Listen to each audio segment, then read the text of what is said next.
Perbarui ilmu Islam kamu bersama Religion di tv1news.com dan TV1 Connect.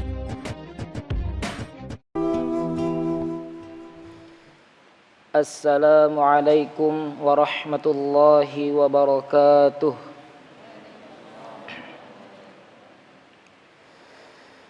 A'udzu billahi minasy syaithanir rajim.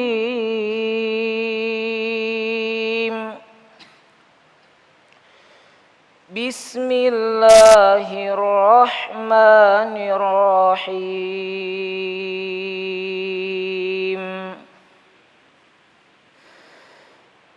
Ud'u ila sabili rabbika bil hikmati wal mau'izatil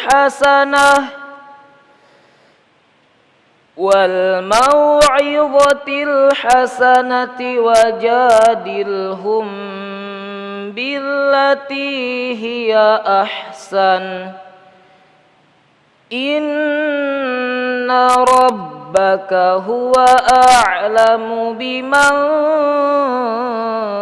dhalla an sabilihi wa huwa a'lamu bil muhtadin.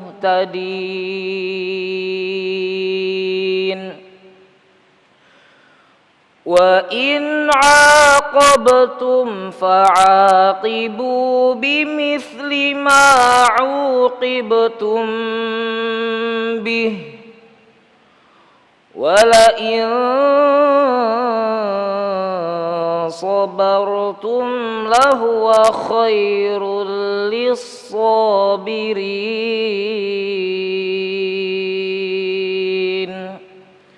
Sadaqallahul azim.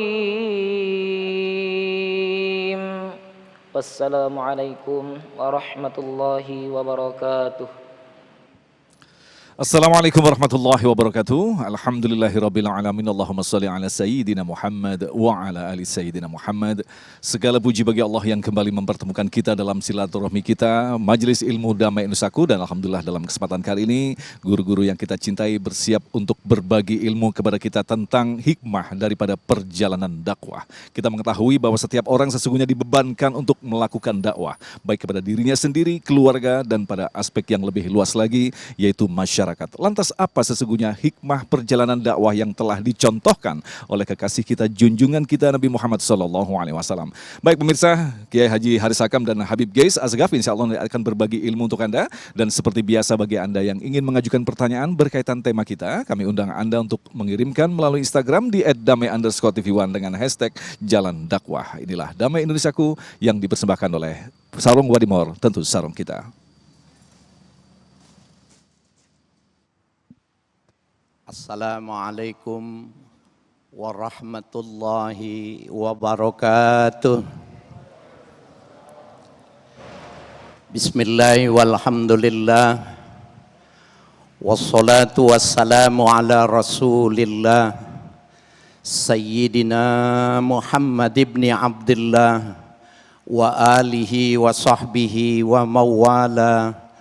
La haula wa la quwata illa billah, amma ba'du. Para alim ulama, para asatiz, bapak-bapak, ibu-ibu, hadirin hadirat yang kami muliakan. Alhamdulillah, izin perkenan Allah ada bersama kita, dan kita akan memanfaat sedikit waktu untuk saling watawasau bil haq watawasau bis sabar. Mudah-mudahan konteks ini akan membawa ilmu yang manfaat dan keberkahan buat kita maupun pemirsa dimanapun Anda berada. Amin ya rabbal alamin. Hadirin hadirat para pemirsa dimanapun Anda berada, agama Islam itu sama dengan agama-agama samawi yang lain. Jadi Islam itu adalah ad-dinu da'wah.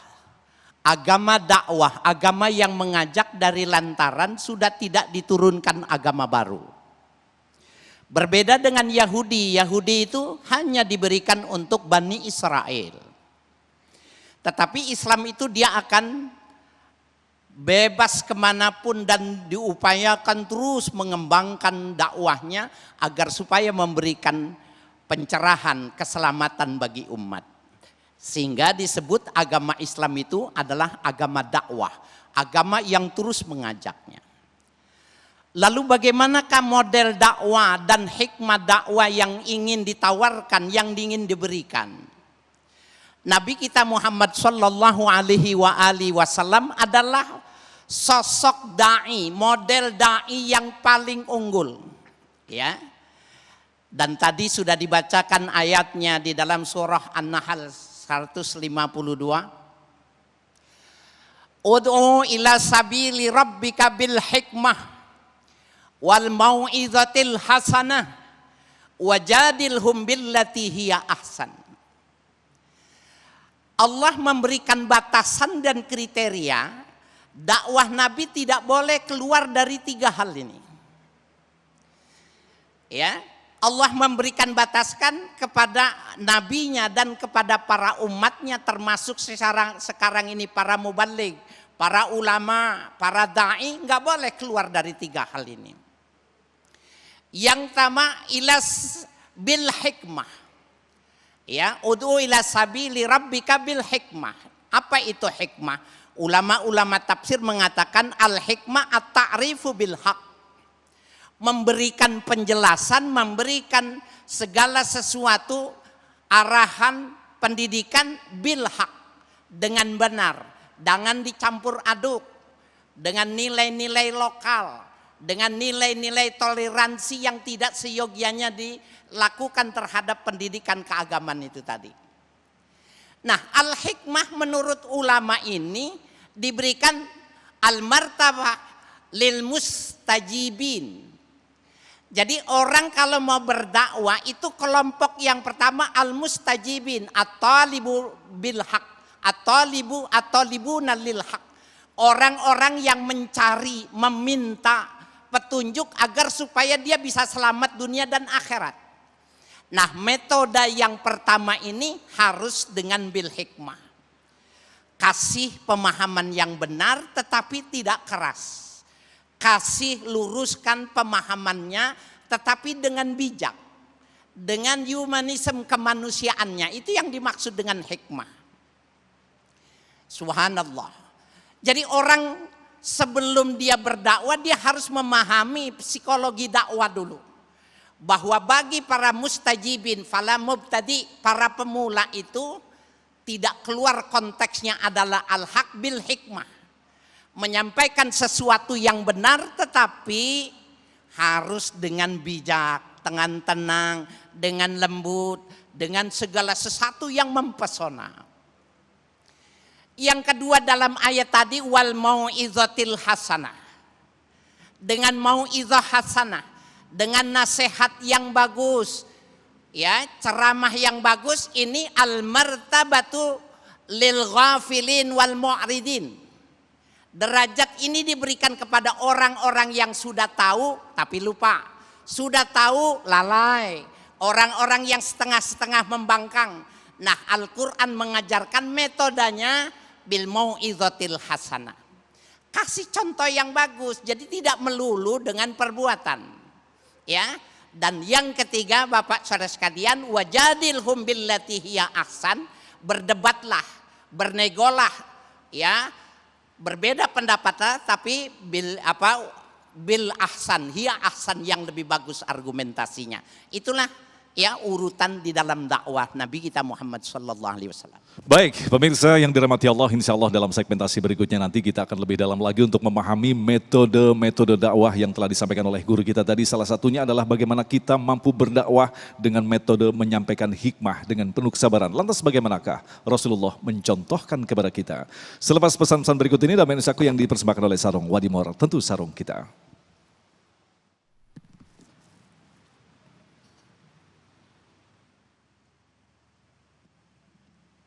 Para pemirsa dimanapun Anda berada, hadirin hadirat yang kami hormati, Al-Habib guys yang kami cintai. Jadi ketika kita sudah memahami ada kriteria, ada batasan, ada ketentuan yang berlaku, Maka Nabi Muhammad sendiri pun masih memerlukan petunjuk dari Allah.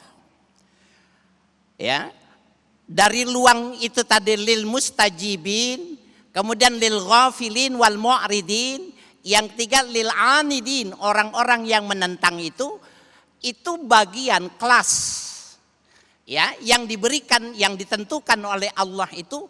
Nabi sendiri masih minta petunjuk secara aplikatif bagaimana menyampaikan dakwah kepada model dari 3 yang kelas masyarakat itu tadi. Maka Allah Subhanahu wa taala memberikan garis yang secara tegas, a'udzubillahi minasyaitonir rajim, wa'mur bil urfi, ya, wa'arid anil jahilin, khuzil afwa wa'mur bil urfi wa'arid anil jahilin. Ada 3 kata Allah. Allah memberikan bimbingan. Yang pertama diajarkan kepada Nabi kita Muhammad sallallahu alaihi wasallam, khuzil afwa, berikanlah maaf. Di dalam dakwah bisa jadi tidak semua orang mau menerima. Di dalam dakwah bisa jadi dia akan bertemu dengan orang-orang yang rasional pendekatannya, sehingga segala sesuatu itu kalau nggak sesuai frontal. Bisa jadi memang sudah ada agama-agama lokal, bisa jadi sudah kepercayaan lokal yang sudah lebih dulu ada, maka sifat maaf harus dikedepankan. Subhanallah. Walaupun Bapak saudara sekalian, di dalam Ibnu Katsir dikatakan bahwa khuzil afwa, Ibnu Abbas mengatakan khuzil afwa anfik al-fadal, berikan olehmu ya Muhammad kelebihan yang kau punya, gandum, korma, baju, sorban yang kau punya, uang yang kau punya, kasih mereka. Jadi yang dimaksud dengan maaf itu bukan cuma kesalahan yang dimaafkan. Orang yang sangat bisa memahami bagaimana situasi itu untuk sampai kepada sesuatu yang dimaklum, yang dimaaf. Mana kebutuhannya sebelum dia meminta, Nabi sudah memberikan refleksinya. Bahkan Nabi di dalam salah satu hadis yang sahih, hadu tahabbu, kalian para dai, kalian para mubalik, para ulama, hadu, hendaklah kalian saling memberikan hadiah. Tahabbu, maka nanti akan timbul cinta dan kasih sayang. Bapak saudara sekalian, jangan berharap dakwah itu berhasil kalau tidak ada kecintaan. Jangan berharap dakwah bisa diterima kalau orang tidak bisa ada kecintaan di dalam hatinya. Termasuk Damai Indonesiaku. Sekian puluh tahun, 10 tahun, kalau tidak ada cinta, maka acara ini akan ditinggalkan orang. Nah, pemaknaan yang dimaksud dengan Ibnu Abbas itu tadi, ya, khuzil afwa, maknanya anfikil al-fadla, berikan apa yang kau punya dari kelebihanmu itu. Ini bahkan menurut para mu'arrikhin, sebelum turun ayat tentang zakat, sodakoh hukumnya wajib. Mau dakwah wajib sodakoh dulu. Di mana tempat itu mau dakwah, sodakoh dulu harus dijalankan. Yang kedua, wa'mur bil urfi, diajarkan oleh Allah Subhanahu wa taala, kalau kita sedang berdakwah itu ada uruf. Apa itu uruf? Ma'ruf. Apa itu ma'ruf? Araf yang sudah dikenal.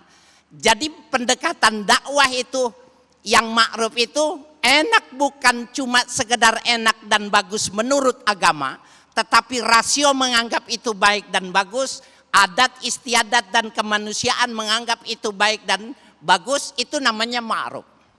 Subhanallah, nilai lokal boleh diadopsi nih dalam versi yang kedua ini, wa'mul bir urfi. Maka tidak heran kalau kita lihat Sunan Kalijaga dengan 9 walinya, Wali Songo itu mengadopsi, mengasimilasi nilai budaya. Ada yang namanya wayang golek, ada yang namanya ketoprak dan lain sebagainya. Nuansa keislamannya begitu kental. Dan yang ketiga, wa'arid anil jahilin. Ya Muhammad, Allahumma sholli wa sallim alaih, kata Allah, berpaling dari orang-orang bodoh.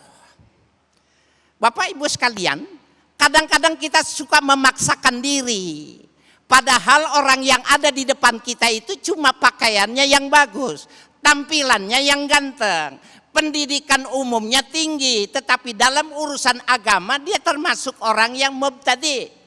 Maka kita jangan benturkan kepala kita, jangan menohok memukul tembok yang kokoh, berpaling. Tetapi berpaling bukan berarti meninggalkan. Buat strategi baru. Ya, Bu atur baik bagaimana dengan pendekatan. Nah, dengan yang cara semacam ini, 3 hal ini terhadap yang 3 kelompok yang dikelaskan oleh para ulama itu tadi menjadi cocok, menjadi bagus. Subhanallah. Bapak Ibu sekalian, para pemirsa, ketika turun ayat ini, Nabi bilang begini, ya Jibril mahadha. Ini maksudnya gimana kata Nabi? Nanya sama malaikat Jibril. Maka malaikat Jibril mengatakan, hadza khalqun amarakallah.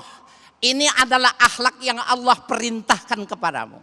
Wa dalla 'alaiha. Allah memberikan petunjuk untuk Nabi mengikuti 3 hal ini tadi. Dan ini berlaku buat bagi Muhammad, berlaku bagi para sahabat Nabi Muhammad, berlaku bagi para tabi'in, berlaku bagi tabi'ut tabi'in, berlaku pada sampai saat ini para da'i, para mubalik, sampai hari kiamat gak boleh keluar dari 3 akhlak itu tadi. Khuzil afwa, beri maaf. Apakah maaf dalam arti kesalahan yang melampaui batas, atau yang dimaksud maaf itu tadi adalah memberikan sesuatu yang sebenarnya itu harus dimaafkan. Sebelum dia minta maaf berikan. Yang kedua, berikan nilai-nilai keagamaan itu dengan nilai-nilai lokal. Boleh mewarnai lokal selama prinsipnya tidak bertentangan. Dan yang ketiga, jangan mengikuti pola orang-orang yang tidak selevel, orang-orang jahil. Mudah-mudahan dengan 3 ini bermanfaat buat kita bersama. Baik, terima kasih Kiai dan pemirsa. Jangan lupa bagi Anda yang ingin mengajukan pertanyaan berkaitan tema tentang perjalanan dakwah, kami persilakan Anda yang kami berikan kesempatan untuk mengirimkan melalui Instagram di @damai_tv1 dengan hashtag perjalanan dakwah. Tetaplah bersama kami, Damai Indonesiaku. Terima kasih pemirsa, Anda masih bersama kami Damai Indonesiaku, dan dalam segmentasi berikut ini kami persilakan pemirsa yang berada di rumah untuk membuka Al-Quran, tentu saja dalam kondisi sudah berwudu, untuk membuka yaitu surah ke-16 An-Nahl ayat 125 berkaitan dengan prinsip-prinsip yang wajib kita ikuti ketika kita melaksanakan dakwah. Silakan Habib guys.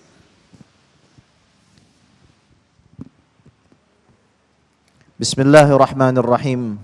Uhayyikum bitahiyatil Islam. Assalamualaikum warahmatullahi taala wabarakatuh. Alhamdulillah wassalatu wassalamu ala sayyidina Rasulillah Sayyidina Muhammad ibn Abdullah wa ala alihi wa sahbihi wa mawalah wa la hawla wa la quwata illa billah. Ashhadu an la ilaha illallah wahdahu la syarika lah. Wa ashhadu anna sayyidana wa maulana Muhammadan abduhu wa rasuluhu la nabiyya wa la rasula ba'dah.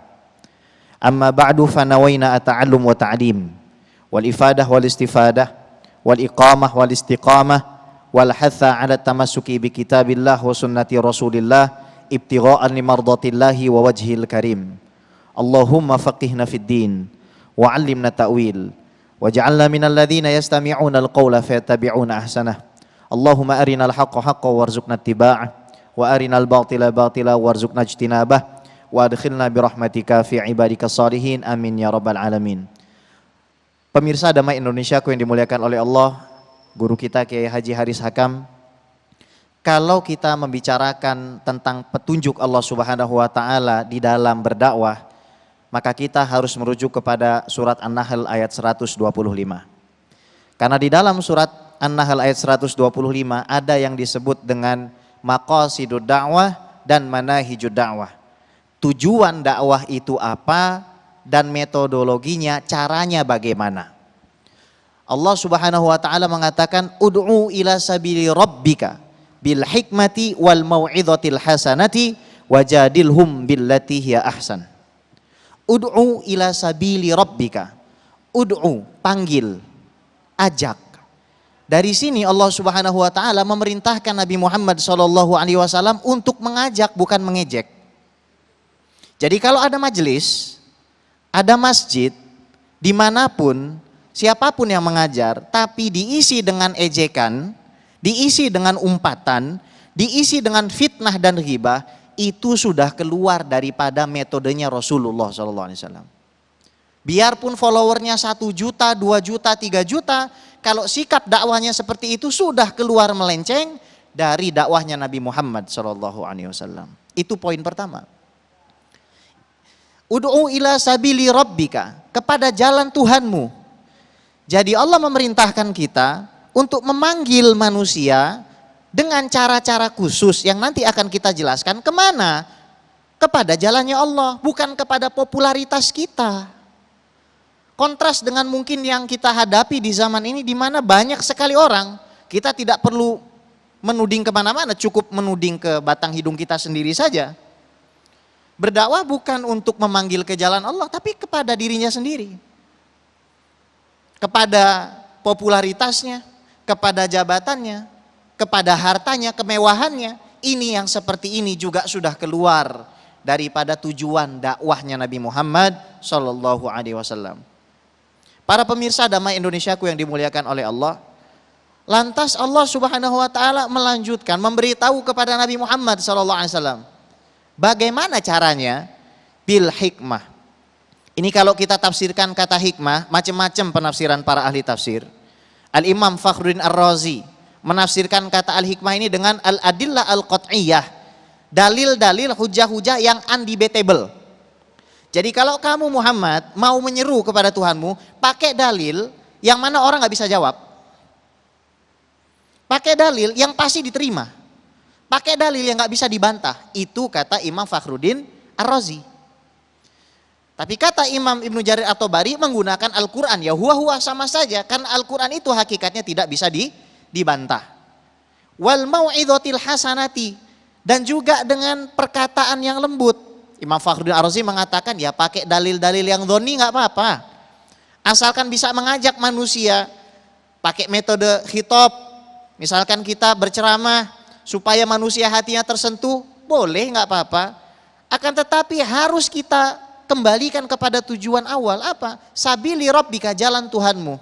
Apa sih jalan Tuhanmu? Jalan Tuhanmu ada 3. Yang pertama adalah iman. Yang kedua adalah Islam, yang ketiga adalah ihsan. Jadi konten orang dakwah nggak boleh keluar dari sini. Konten isi dakwah tidak boleh keluar daripada iman. Konten isi dakwah tidak boleh keluar daripada Islam. Konten isi dakwah tidak boleh keluar daripada ihsan. Apa itu iman? Para guru mengajarkan kepada murid-muridnya supaya mereka mengenal Allah. Mereka tahu siapa Allah, dan Allah punya sifat-sifat yang wajib dan tidak bisa dinafikan. Mengajarkan kepada umatnya supaya mentanzih, membersihkan Allah Subhanahu Wa Taala daripada syawaib wan nuqsan, kekurangan. Karena mungkin ada pemahaman yang keliru di dalam menafsirkan Tuhannya. Kemudian mengajarkan kepada masyarakatnya apa? Siapa itu Rasul? Kenapa kok diangkat jadi Rasul? Sifat apa saja yang wajib disandang oleh seorang Nabi dan Rasul? Kemudian mengajarkan kepada masyarakat, kepada umat, konten dakwah akidah, apa isinya? Mengajarkan bahwasannya nanti akan ada yang namanya hari berbangkit. Nanti kita akan meninggal, masuk ke dalam kubur, setelah itu ada tanya jawab, ada nikmat dan siksa kubur, nanti ada hari dibangkitkan, ada padang mahsyar, setelah itu ada mizan, setelah mizan ada sirat, di situ kita dihadapkan antara surga neraka, itu kontennya. Jadi kalau orang berdakwah, kalau dia mau mengambil perspektif ini, ahlan wa sahlan. Namun setelah orang belajar akidah, ternyata masih kurang. Yang kedua adalah syariah atau Islam. Supaya apa? Supaya tubuh kita, setiap sel tubuh kita yang jumlahnya 60 triliun itu diajarkan tahu terima kasih. Diajarkan tahu bersyukur. Kepada siapa? Yang bikin. Siapa yang bikin? Tadi dalam masalah akidah sudah dikasih tahu. Nggak bisa ditolak, ya. Kalau bahwasanya alam semesta ini pasti ada yang bikin. Namanya kopi saja ada yang bikin, apalagi langit. Namanya teh saja ada yang bikin, apalagi bumi dan lain seterusnya. Mengajarkan sholat, puasa, zakat, itu konten dakwah yang diinginkan Allah seperti itu. Maknanya ud'u ila sabili rabbika ya itu. Caranya harus santun, kontennya harus benar. Bukan malah kita bikin apa namanya GFF, Gibah Friend Forever. Ya. MGI, Majelis Gibah Indonesia. Itu kayaknya lebih rame itu ya. Pokoknya setiap orang yang duduk di situ harus ngegibah. Atau MNI, Majelis Namimah Indonesia. Tiap orang duduk di situ harus dipaksa untuk ngejelekin orang lain. Innalillahi wa inna ilaihi. Kita ini sebenarnya sedang manggil orang kemana? Itu harus kita pertanyakan kepada diri kita. Selama ini kita dakwah, iya. Sudahkah memenuhi dari kriterianya? Sudahkah memenuhi dari makosidnya? Sudahkah memenuhi dari manhajnya? Nah, inilah yang harus kita renungkan bersama. Dan yang terakhir adalah wajadilhum billati hiya ahsan, debat dengan cara yang baik. Kalau antum menginginkan mengetahui debat dengan cara yang baik, maka lihatlah bagaimana Nabi Ibrahim alaihissalam mendebat orang-orang yang tidak beriman sehingga mereka terdiam dan beriman kepada Allah Subhanahu wa taala.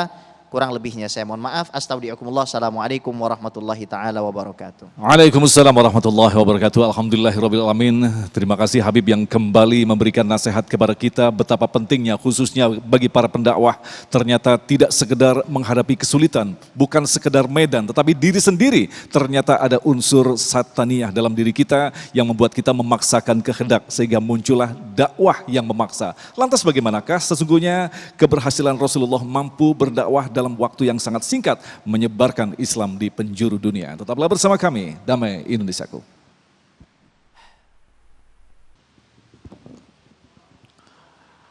Bismillah, walhamdulillah, wassalatu wassalamu ala Sayyidina Rasulillah, Sayyidina Muhammad ibn Abdullah wa ala alihi wa sahbihi wa mawalah wa la hawla wa la quwata illa billah, amma ba'd. Kalau tadi kita sudah membahas tujuan kita berdakwah, bagaimana metode Nabi Muhammad SAW sebagaimana diperintahkan Allah untuk memanggil manusia. Ada yang namanya hikmah, gunakan kata-kata yang baik. Kemudian kalau memang ternyata harus berdebat, gunakanlah argumentasi yang terbaik. Nah, akan tetapi ternyata rahasia dari kesuksesan dakwah Nabi Muhammad SAW bukan cuma itu. Karena yang namanya dakwah ini kita diperintahkan untuk merengkuh setiap elemen. Tidak boleh kita tebang pilih. Saya hanya mau berdakwah kepada orang kaya saja supaya amplopnya tebal. Kalau kepada orang kampung saya nggak mau berdakwah. Saya hanya mau berdakwah kepada kalangan akademisi saja atau santri saja. Kalau kepada masyarakat perkotaan saya nggak mau berdakwah. Nggak seperti itu. Karena kita punya Nabi Muhammad SAW berdakwah kepada siapapun. Orang yang suka diajak, orang yang nggak suka diajak, orang kaya diajak, orang miskin diajak. Pendeknya Nabi Muhammad SAW tidak pandang bulu. Itu pertama. Akhirnya mendapatkan tempat tersendiri.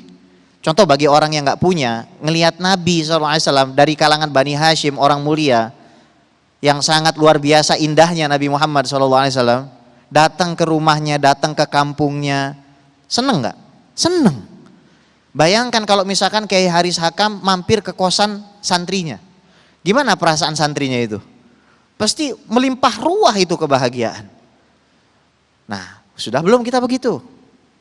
Nah, kemudian ada nggak sih kisah-kisah inspiratif yang bisa menggerakkan kita supaya kita bisa lebih talayan syuaya, bisa lebih punya murunah dan fleksibilitas di dalam mengemban amanah dakwah ini. Waktu itu Nabi SAW lagi mau sholat. Hadis ini diriwayatkan oleh Abu Qatadah. Inni la akum fi sholah. Saya berdiri lagi mau sholat. Fa uridu an utawilaha. Saya pengen panjangin bacaannya. Fasami'tu buka as-sobi. Tapi tiba-tiba saya dengar ada anak kecil nangis. Fatajawaztu karohiyatan ala alla asyqa ala ummihi. Maka saya ringankan sholat saya karena takut memberatkan ibunya. Sekarang kita lihat, kalau kita lagi sholat di Masjid Darussalam misalkan, atau di masjid manapun pemirsa di rumah, kita lagi sholat enak-enak dengar imamnya, tiba-tiba ada anak bayi nangis. Apa yang kita lakukan setelah itu? Bukan mulut kita yang nyakitin ibunya, mata kita yang menyakiti. Apa yang dibikin sama Nabi? Nabi pendekin bacaannya. Di mana kelembutan itu pergi? Lihat ketika Nabi Muhammad SAW sedang mau sholat, tiba-tiba ada pendeta Yahudi datang. Menarik kerah baju Nabi Muhammad SAW. Apa katanya? Bayar hutang. Bani Hashim ini punya kebiasaan, kalau ngutang gak mau bayar. Fitnah Bani Hashim, orang mulia. Sayyidina Umar menghunus pedang karena sudah masuk Isra, penghinaan kepada Nabi SAW. Lalu apa kata Nabi Umar? Jangan gitu. Tolong kamu kasih tahu dia supaya bayar hutang, supaya menagih hutang dengan cara yang sopan, dan perintahkan kepadaku untuk membayar hutang dengan cara yang baik. Masya Allah. Kemudian ketika Nabi Muhammad SAW melihat ada orang Badui kencing di masjid, para sahabat hendak menyingkirkan orang tersebut. Lalu sama Nabi SAW, biarin dulu. Hariku alaihi sajlam mimma au dhanuba mimma. Kalau dia sudah selesai, siram saja dengan satu atau bertimba-timba air. Fa innama bu'ithtu muyassirin wa lam tub'atsu mu'assirin. Sahabatku, sesungguhnya kalian diutus untuk memberikan kemudahan, bukan untuk mempersulit. Bagaimana ketika Nabi Muhammad SAW tidak punya ember untuk berwudu di rumahnya? Siapa tebak yang meminjamkan kepada beliau ember untuk mengambil air? Seorang wanita musyrikah, wanita yang masih nyembah patung, minjemi ember kepada Nabi SAW di masa ketika itu dakwahnya nggak mungkin diterima. Kira-kira kalau attitude, akhlak, pembawaan, raut muka Nabi Muhammad SAW masam, raut mukanya marah, ada nggak orang mau minjemin ember? Enggak. Tapi Nabi SAW tetap tersenyum. Ada kisah yang jauh lebih fantastis lagi. Jadi Nabi Muhammad SAW punya pembantu seorang anak kecil, agamanya Yahudi. Nah, anak ini ketika bekerja sama Nabi SAW tidak pernah sekalipun dimarahi, tidak pernah sekalipun dihardik. Bagi kita yang punya pegawai pasti tahu sulitnya itu. Kita yang punya subordinat pasti tahu sulitnya untuk menahan diri dari memilih diksi yang kurang tepat, sehingga akhirnya kita bisa menyakiti perasaannya. Sulit sekali. Akan tetapi ini anak Yahudi pada suatu ketika jatuh sakit. Lihat akhlak Nabi SAW. Didatangi ke rumahnya. Kita tahulah wajib kita mengunjungi sesama muslim. Tapi ini non muslim loh. Dikunjungi sama Nabi Muhammad SAW. Datang Nabi. Tahu kata Nabi Muhammad SAW. Masuklah kamu ke dalam agama Islam. Di depannya ada bapaknya. Anak itu sedang sakit. Ayahnya ada di situ. Nabi dengan tenang mengatakan, masuklah kamu ke dalam Islam. Kira-kira reaksi bapaknya apa? Kalau di zaman sekarang mungkin dihunus golok itu. Tapi apa reaksi bapaknya ketika sang anak memandang wajah bapaknya? Boleh enggak ya? Ati Abul Qasim. Udah, kamu taat aja sama Nabi Muhammad. Ini orang Yahudi nyuruh anaknya murtad dari agamanya ke dalam agama Islam. Gara-gara apa? Pinter debat. Suka membid'ahkan, suka mensyirikan, merasa kelompoknya paling benar. Enggak. Akhlak. Tutur kata yang baik. Perangai yang bagus. Jujur di dalam muamalah. Amanah, itu kuncinya. Kita tahu Nabi Muhammad SAW punya seorang istri yang namanya Siti Sofiyah binti Huyai bin Akhtab. Siti Sofiyah ini adalah orang Yahudi, saudara. Dan Nabi SAW menghancurkan stigma bahwasannya agama Islam itu rasis dengan menikahi Siti Sofiyah. Tapi ada kisah, ada kholfiyah, ada sesuatu yang menjadikan Siti Sofiyah itu hatinya itu menjadi melunak. Bukan semata-mata gara-gara mimpi memeluk bulan, itu kisah dengan ayahnya. Tapi ketika Siti Sofiyah itu mendapati suaminya terbunuh di perang Khaybar, banyak kaumnya terbunuh, Sayyidina Bilal bin Rabah mengajak Siti Sofiyah untuk menemui Nabi Muhammad SAW melewati mayat-mayat itu. Ketika sampai ke hadapan Nabi Muhammad SAW, antum tahu nggak kata Nabi SAW? Adzahabatir rahmah minka ya Bilal? Apakah Allah Subhanahu wa taala sudah mencabut rahmat dari dalam dirimu sehingga kamu tega membiarkan seorang wanita yang sudah jadi janda harus melewati lautan mayat daripada kaumnya sendiri?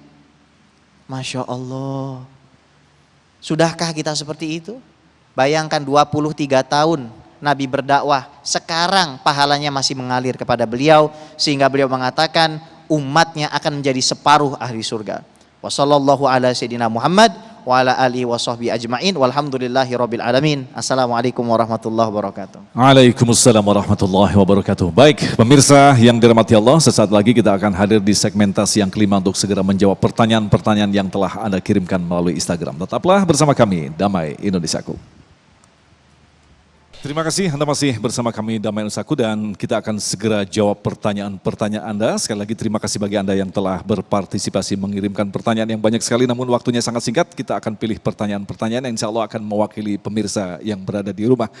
Pertanyaan pertama kepada Kiai Haris berkaitan dengan penjelasan Kiai tadi. Lantas bagaimanakah batasan ketika kita berdakwah menggunakan unsur budaya setempat seperti wayang, kemudian ada budaya-budaya yang lainnya. Silakan Kiai. Ya baik para pemirsa, hadirin hadirat yang berbahagia. Pada prinsipnya dakwah itu amalul jawari, ibadah yang bersifat fisikal. Substansinya Islam tetapi teknisnya itu seakan Allah memberikan kewenangan, otoritas kepada Nabi ya untuk mewarnai. Untuk bisa diterima itu harus ada seni berdakwah. Sehingga kalau kita lihat ya, hukum Islam itu sendiri banyak yang mengadopsi hukum lokal, zihar. Itu berlaku pada masyarakat Arab. Kemudian diadopsi, kemudian diluruskan. Kemudian tentang perbudakan jauh berabad-abad sebelum Islam datang itu sudah ada perbudakan. Tetapi itu diadopsi, diluruskan. Bahkan bagaimana hukum itu bisa semua kafarat, semua hukuman, ujung-ujungnya yang tertinggi itu itqu raqabah, bebaskan budak. Itu kan sebenarnya berarti dakwah Nabi itu berasimilasi, dia menggandeng budaya yang ada. Oleh karena itu kita yang berpedoman segala sesuatu harus sunnah, kemudian ini tidak sunnah dan lainnya dari lantaran ada nilai-nilai budaya lokal, barangkali kita juga perlu cermati juga, mesti kita pelajari. Betapa bisa dibayangkan sekaten itu adalah satu modus di mana orang bisa masuk Islam dalam jumlah ribuan, ratusan, dan itu dibudayakan setiap tahun. Sampai sekarang walaupun budaya yang sekarang ini semata-mata budaya saja, tidak ada pengislaman, tetapi itu sejarah. Tapi bagaimana dengan kekhawatiran sebagian orang bahwa itu nanti akan melahirkan semacam paham sinkritis antara agama dan budaya dicampur adukan begitu Kiai? Ya tentunya nanti kan ada tahapannya. Tadi kalau dibilang ada 3 ya. Kalau tahapannya lil mubtadi tidak ada masalah. Dalam sholat saja orang baru muslim bacanya nggak mesti baca Fatihah kan. Yang dia bisanya apa? Allah. Ya udah Allah saja sepanjang itu tadi. Tetapi kemudian pada tingkatan yang berikutnya ya lil ghafilin. Bagi orang-orang yang lalai itu ada pendekatannya kan at-targhib wa tarhib, memberikan kegembiraan tetapi juga memberikan wanti-wanti, nggak boleh gitu. Nah jadi dengan tahapan yang 3 ini tadi yang diajarkan di dalam surah An-Nahl ayat 125 itu nggak ada kekhawatiran semacam itu. Jadi artinya berdakwah membutuhkan tahapan Kiai ya? Baik, sekarang pertanyaan ini menarik sekali kepada Habib. Bagaimanakah pendapat Habib tentang fenomena saat ini? Sebagian pendakwah saling mendengki, bahkan saling menindir, lantaran juga salah satunya adalah perbedaan mazhab dan sebagainya. Habib. Masya Allah. Kita lihat sahabat ada nggak yang saling ngejek? Nggak. Di dalam Sunan Imam Abu Dawud, Kitab Thaharah, itu Abu Sa'id Al-Khudri meriwayatkan bahwa ada 2 sahabat Nabi yang keluar untuk safar. Sementara airnya sedikit. Akhirnya mereka tayamum. Setelah tayamum, rupanya nggak lama melihat air. Yang satu mengulang sholatnya, yang satu tidak. Lantas mereka bukan saling menghina. Dan Nabi tidak mengajarkan keduanya saling menghina. Tapi akhirnya keduanya kembali ke Madinah, sepakat yuk kita tanya sama Nabi Muhammad SAW, kira-kira gimana ya? Ini artinya orang yang suka ngejelek-jelekin biasanya nggak punya guru itu. Kalau punya guru nggak bakal begitu. Dia pasti akan istisyar, dia pasti akan minta istifsar, minta musyawarah sama gurunya. Ini sebenarnya bagaimana hakikatnya? Coba tanya sama guru Anda. Apakah guru Anda mengajarkan untuk menghina? Kecuali gurunya begitu. Biasanya gurunya yang begitu nggak belajar dari guru juga. Sanadnya nggak mungkin nyambung sampai Nabi Muhammad SAW. Ketika datang ke Nabi, lalu Nabi SAW mengatakan, laqad asabta sunnah wa ajza'atka sholatuk. Bagi yang tidak mengulangi, kata Nabi, kamu sudah menyepakati sunnah, sholatmu itu sah. Tapi bagi yang mengulang, laka ajrun marrotain, kamu dapat 2 pahala. Lihat itu caranya. Bukan, kamu jangan pergi ke Ustadz, ke Kiai Haris Hakam, ahli bid'ah. Jangan pergi ke UAS, bukan Ustadz Abdul Somad, Ustadz ahli syubhat. Kenapa ini? Ini kalau misalkan kita ada sesuatu yang gak sepakat, datang, kita diskusi dengan cara yang baik. Kita kedepankan persaudaraan, kedepankan dalil-dalil, kedepankan ukhuwah. Pada akhirnya kita semua sholat menghadap kiblat yang sama. Kita semua memiliki gerakan yang sama, Tuhan yang sama. Kemudian kita sama-sama ingin masuk surga. Dan punchline-nya adalah, kalau Nabi mengatakan separuh surga adalah mayoritas surga, separuhnya surga adalah umatnya. Kenapa kok yang masuk surga kelompok antum doang gitu? Padahal kelompok antum tuh sedikit. Nah itu ya. Jadi ini harus kita, karena terus terang, ini sampai ke tingkatan di mana istri diceraikan suaminya. Gara-gara masalah doa kunut. Gara-gara yang satu maulidan, yang satu enggak, cerai. Gara-gara yang satu mungkin tahiyatnya begini, yang satu enggak, cerai. Gara-gara yang sujudnya dengkul duluan sama telapak duluan, cerai. Inna lillahi wa inna ilaihi. Berarti kita tidak sedang memanggil kepada Allah, tapi memanggil kepada diri kita sendiri. Tapi pada kenyataannya memang susah untuk menyatukan perbedaan-perbedaan, apalagi berdasarkan madhab-madhab yang mereka pegang sangat erat sekali. Bib. Baik, kalau menyatukan saya rasa mustahil. Cabai biarin aja di cabai. Bawang biarin aja di bawang. Kentang biarin aja di kentang, akhirnya jadi sambal kentang. Tapi kalau semuanya dipaksa jadi cabai, semuanya dipaksa jadi kentang, enggak jadi apa-apa, sudahlah. Apa yang perlu kita diskusikan, diskusikan. Gitu saja, ya, gitu aja. Jadi memang ada tujuan lain Allah menghadirkan perbedaan di sini, Bib ya. Iya. Baik, berikutnya pertanyaan virtual dari Ayana yang insya Allah akan dijawab oleh Kiai. Silakan.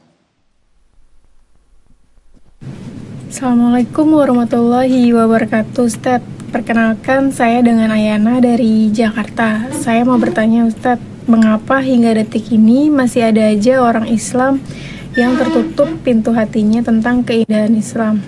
Bukannya dakwah zaman sekarang lebih mudah sebenarnya ya, Ustadz? Mohon pencerahannya ya, Ustadz. Terima kasih. Wassalamualaikum warahmatullahi wabarakatuh. Waalaikumsalam warahmatullahi. Bagaimana Kiai? Cukup jelas pertanyaan dari Ayana? Iya, baik. Terima kasih. Sekarang media dakwah begitu sangat luar biasa. Ya, kalau dulu cuma medianya cuma masjid, majelis taklim, sekarang semua teknologi bisa dimanfaatkan, media sosial, ya. Media massa semuanya bisa diwarnai dengan dakwah. Mestinya secara teori itu lebih ampuh, mestinya lebih hebat. Ada contoh yang ekstrim sebenarnya. Ketika Nabi melihat ada perkembangan dari pamannya yang belum mau memeluk agama Islam. Anak muda itu ditanya, dari mana? Dari Muhammad. Pamannya ini bilang begini, kau ikuti Muhammad, dia akhlaknya bagus dan kau tidak akan tersesat. Anak muda ini langsung berputar menumpai kepada Rasulullah. Ya Rasul, pamanmu mengatakan begini, bahwa kau agama yang kau mau benar dan tidak akan sesat. Maka Rasul bergegas menjumpai, barangkali dia mau mengucapkan syahadat. Ternyata tidak juga. Dan Rasul sampai sakit. Innaka la tahdi man ahbabta, walakinnallaha yahdi man yasha. Ya Muhammad, kau tidak akan bisa memberikan hidayah kepada orang yang kau cintai. Sesungguhnya Allah yang memberikan hidayah. Jadi dakwah itu ada dua sisi. Sisi ikhtiar, si mubalignya itu harus ikhlas. Di sisi yang lain dia mesti didoakan supaya diberikan hidayah. Jadi kalau maaf, tahadus binikmatillah kita ini yang diberikan kesempatan di sini, kita wajib memelihara sebelum kita menyampaikan itu, jaga dulu keikhlasan kita. Jaga dulu ya dari niat-niat yang tidak bagus. Karena untuk memasukkan sebuah nur pada hati seseorang itu nggak mudah. Dan harus didoakan. Karena tanpa doa, tanpa diberikan hidayah oleh Allah, tidak akan bisa masuk. Yang bisa didengar. Tetapi tidak bisa masuk ke dalam rohani itu, tidak akan bisa. Dia harus dengan cinta. Dia dengan seni yang bernuansa cinta. Nah, pertanyaan berikut Habib, ini berkaitan dengan apa yang telah dijelaskan oleh Kiai Haris, berkaitan dengan gerakan dakwah di mana harus memiliki target. Sedangkan inti dakwah adalah mengajak, sementara kesadaran daripada hidayah adalah urusan Allah. Lantas apa yang harus kita lakukan, batas-batasannya? Baik, kita ambil contoh yang mikro dulu deh. Seorang anak ingin ibunya sholat. Ibunya nggak pernah sholat. Salah nggak si anak itu ingin ibunya sholat? Nggak salah, tapi jadi masalah kalau dia mengatakan, Bu, kalau besok kamu nggak sholat, kamu ahli neraka. Tapi hendaknya kita rasional. Bayangkan orang tua yang sudah memberikan nafkah kepada kita, makan kita, membesarkan kita sudah ngasih apa sama dia? Anda punya target yang besar, tapi Anda tidak memiliki ikhtiar yang cukup. Itu tidak mungkin karena sesuatu yang mulia tidak bisa dicapai kecuali dengan perjuangan. Jadi memiliki target itu juga memang ada di zaman sahabat Nabi. Di zaman para tabi'in dan tabi'in mereka juga memiliki target. Imam Bukhari punya target ketika mengumpulkan hadis. Saya harus ngumpulin hadis selesai daripada Samarkand, Khurasan. Saya nanti pergi ke Kufah, ngumpulin hadis nanti ke Syam, nanti pergi ke Mesir. Itu target. Sekian ratus ribu hadis harus saya kumpulkan, itu ada target. Tapi kadang-kadang yang jadi masalah, kita punya target besar, minimum ikhtiar, doa malas. Padahal innallaha yuhibbu ma'adiyal umur wa yakrahu safsafa. Allah tuh suka kalau kita punya target yang tinggi, Ustaz. Allah senang. Saya pengen misalkan di Cibubur ini nanti semuanya pada bisa baca Al-Quran dengan bagus. Kiai Haris misalkan targetnya kira-kira setiap satu rumah memiliki anak yang bisa baca kitab. Masuk ke pesantren beliau misalkan. Saya punya target, misalkan Mas Agung, saya ingin bikin panti asuhan. Itu nggak muluk-muluk. Tawakal Allah. Kata guru saya Al-Habib Muhsin bin Idrus Al-Hamid, Habib guys, kalau minta jangan sedikit-sedikit. Minta yang tinggi-tinggi. Minta apa, Bib? Tahu kata beliau? Minta dekat sama Allah. Kalau Anda sudah dapat dekat sama Allah, insya Allah apapun akan menjadi kebahagiaan dan kesenangan. Oh, Masya Allah. Baik, kembali ke Kiai Haris. Pertanyaan menarik sekali. Bagaimanakah dengan fenomena copy paste di media sosial dengan cuplikan-cuplikan hadis singkat yang mungkin banyak orang awam tidak banyak mengetahui tentang derajat-derajat hadis tersebut? Ya, sama halnya ketika kita mengambil alat bantu di Google, di media massa itu sebenarnya kalau dia difungsi sebagai alat bantu nggak ada masalah. Kadang-kadang kita sendiri juga ya mencari sesuatu itu karena kita hanya ingat potongan ayat, hanya ingat potongan hadis, maka Mbah Google itu sangat membantu dengan cepat menghantarkan itu. Tetapi ketika itu model dakwah, karena memang karakter medsos, media sosial itu, kalau kita tulisannya terlalu panjang, di skip sama dia, dilihat aja. Sama juga bos lihat apa itu proposal pembangunan, dia depan dia baca, lihat tanda tangan siapa, yang terakhir dia berapa yang dia minta, kan gitu ya. Orang medianya semacam itu. Kalau tulisan terlalu panjang, orang nggak suka. Maka dibuat pendek-pendek. Memang benar, menurut karakter medsos itu sesuai itu. Teorinya memang begitu, tetapi sangat berbahaya ketika tulisan-tulisan yang tidak tuntas kemudian tidak dibawa ke majelis taklim. Jadi kalau menurut saya itu pahami, kemudian diceritakan, ketemu sama Habib guys, ketemu sama Mas Agung, diskusikan. Saya ada tulisan nih begini, tulisan pendek ini. Jadi kalau makomnya dipahami semacam itu nggak, no problem dengan media sosial. Tapi kemudian pendek itu kemudian diamalkan, berbahaya sekali. Jangankan itu, hadis yang sahih saja Bapak saya sekalian, kalau kita tidak bertanya repot. Saya kasih contoh hadis sahih. Mabainal masyriqi wal maghribi kiblatun. Antara timur dan barat itulah kiblat. Mau sholat antara timur dan barat. Berarti kita sholatnya madhab selatan. Siapa yang berani sholat selatan? Hadisnya sahih. Tetapi ketika memahami ini perlu ulumul hadis. Maka dilihat dulu Nabi mengucapkannya di mana. Oh ternyata di Madinah. Madinah itu utaranya Mekah. Iya benar, orang Madinah sholatnya menghadap selatan. Kalau begitu pendekatan kita memahami media sosial, tidak ada yang tersesat.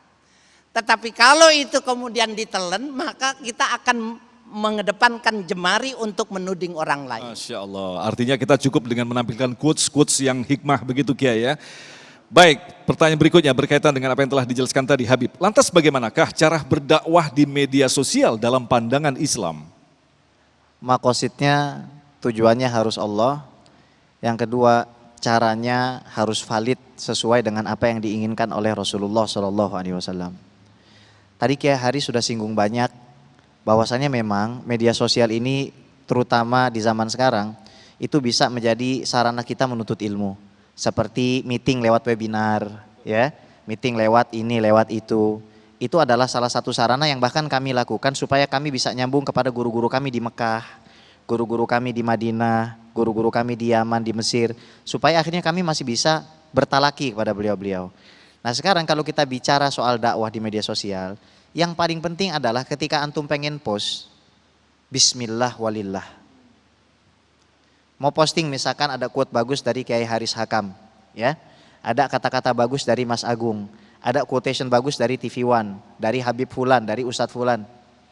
Ya Allah, saya ini posting supaya nanti kalau ada yang melihat dia mendapatkan hidayah. Karena kata Nabi SAW, kalau kamu memberi petunjuk kepada satu orang saja, itu lebih baik daripada onta yang berwarna merah. Dan onta yang berwarna merah itu adalah simbol kekayaan, kedikdayaan bagi bangsa Arab. Bayangkan kalau gara-gara antum posting, jangan pernah putus asa dari rahmat Allah, karena Allah mencintai hamba-hambanya yang bertobat. Ada seorang pezina, ada seorang pemabuk yang mungkin berniat untuk bunuh diri, melihat itu timbul rasa optimisme dan akhirnya gara-gara itu antum masuk surga. Ada sebuah kisah menarik ini. Seorang pezina nikah dengan laki-laki soleh. Dia nggak ngaku kalau dia hamil. Pada malam pertama dia baru ngaku dia hamil. Kemudian laki-laki itu mengatakan, saya maafkan tapi kamu harus tunggu di rumah sampai bayimu hamil, jangan keluar. Bayimu lahir, jangan keluar. Ketika anak bayi tersebut lahir, dibawa sama bapaknya ditaruh di tengah surau. Kemudian orang kampung menyangka anak itu ditinggalkan. Hingga akhirnya si bapak datang dan si bapak mengatakan, biar saya mengasuhnya.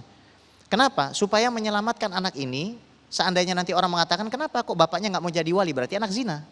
Diselamatkan itu, kehormatan anaknya, kehormatan ibunya diselamatkan. Teman dari lelaki tersebut bermimpi bertemu Nabi Muhammad SAW dan akhirnya Nabi mengatakan, sampaikan kepada temanmu, dia pasti masuk surga bersamaku, dia sudah menyelamatkan satu daripada umatku dari keputusasaan. Luar biasa sekali, sayang sekali waktu kita sudah habis Kiai dan Habib. Jazakallah khairan katsiran telah memberikan begitu banyak ilmu kepada kita dan insya Allah ini akan menjadi bekal kita untuk terus menerus memperbaiki kualitas keimanan kita khususnya dalam jalan dakwah. Bisa saja kita berdakwah kepada keluarga kita. Dan baiklah pemirsa yang dirahmati Allah, kita akan kembali selepas pesan-pesan berikut ini. Tetaplah bersama kami, Damai Indonesiaku. Demikian pemirsa Damai Indonesiaku untuk hari ini dan insya Allah besok di Ahad 31 Januari kami akan menghadirkan Kiai Haji Khalil Nafis dan Gus Miftah dengan tema berkaitan dengan husnudzon dan suudzon.